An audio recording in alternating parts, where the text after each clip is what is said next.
You're watching a Delta pilot in uniform being arrested in Minneapolis St. Paul Airport. It's about noon on a Tuesday. And before we get into why he got arrested and the entire interrogation process, before I ask you any questions, we first need to talk about how all the alarm bells got sounded this Tuesday morning in July. Pilots inside the airport terminal typically interact with the airport police one time as they enter, and that is known as Known Crew Member. We call it KCM, which is where we start. Here's the pilot going through KCM. He hands what I think is his driver's license, scans his KCM barcode, and then shows his badge to the TSA agent. What happens when you scan your barcode is on their screen it pops up your picture and then if you're approved or not. So let's say you're on a leave of absence from your airline. You don't have access to KCM anymore, so it will say unapproved. I know that because it happened to me. I did a training, and for some reason I got categorized on a leave of absence. I tried to go through, and they were like, "You're not approved. Is there something going on with your airline?" I had to call my chief pilot, and he was like, "Oh crap," and they had to go fix it. But that's what happens. You have to be approved. The other thing that happens now is it decides when you get a random security check. It will pop up and say random, and now you've got to go through the regular passenger security line. Although for me, it seems like 50% of the time I get random, so it doesn't seem that random. But anyways, that's how it works right now. Barcode, scan, picture, you're either allowed to go in or you're not. And it looks like everything went well. He leaves the TSA agent and goes right on up the stairs. In this case, the pilot passes security. He's seen here making his way to the gate. He's just starting his first flight of the pattern, meaning he's coming from home and not a layover. Minneapolis is his home base airport, so he's very familiar with it. But he comes across something that is very unusual, and it's this random security checkpoint. You can see the pilot hesitate for a minute before going and talking to one of the agents who I'm guessing will confirm that everyone's bag needs to be looked into. And that's where things start to go downhill. Now, I understand the pilot's hesitation here because he's at his home airport. He's probably been there for years. So going over to the agent and going, "Is that something I have to do or is that just a passenger thing?" I understand that hesitation. But his actions after this raise some alarm bells. After the pilot walks away from the inspection area, the supervisor reports this suspicious behavior to the police. The pilot makes his very long way through the terminal. So where is he going?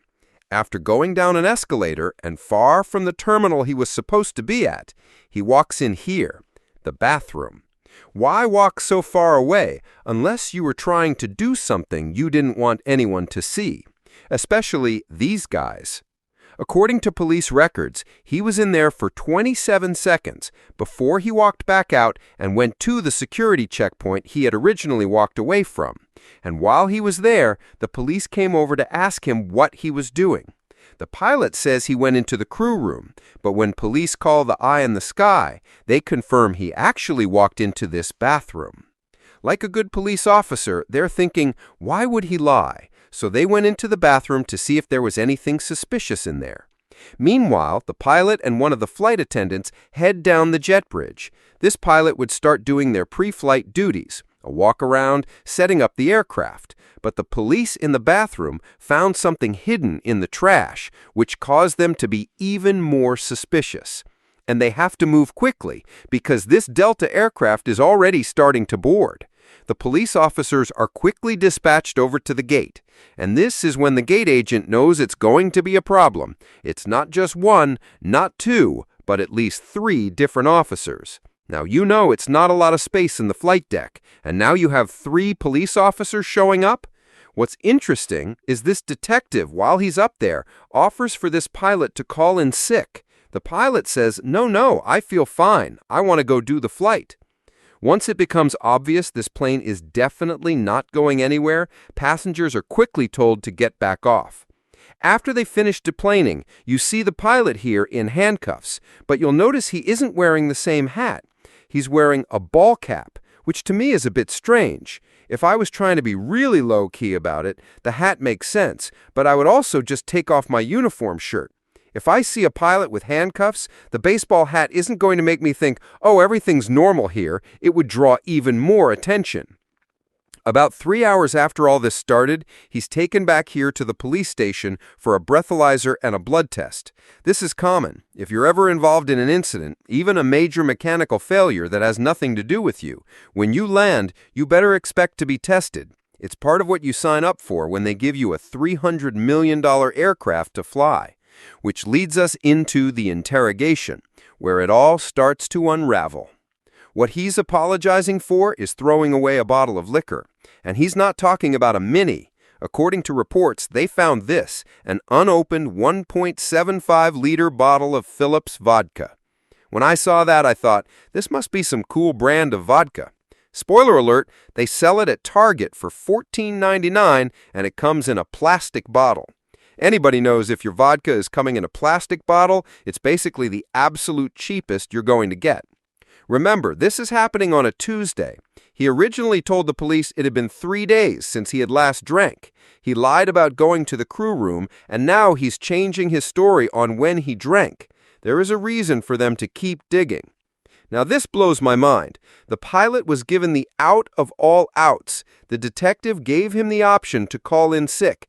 Every airline pilot goes through interview scenarios, and one of the classic questions is, the captain shows up and seems drunk. What do you do? The answer is, you don't let him fly. You tell him to call in sick. Here, the detective is literally handing him that exact scenario on a silver platter, and he was like, no, I'm good to fly. That blows my mind. Well, the lab report came back. They determined that at the time the pilot was on the flight deck, his blood alcohol content was somewhere between 0.04 and 0.08, way past the legal limit.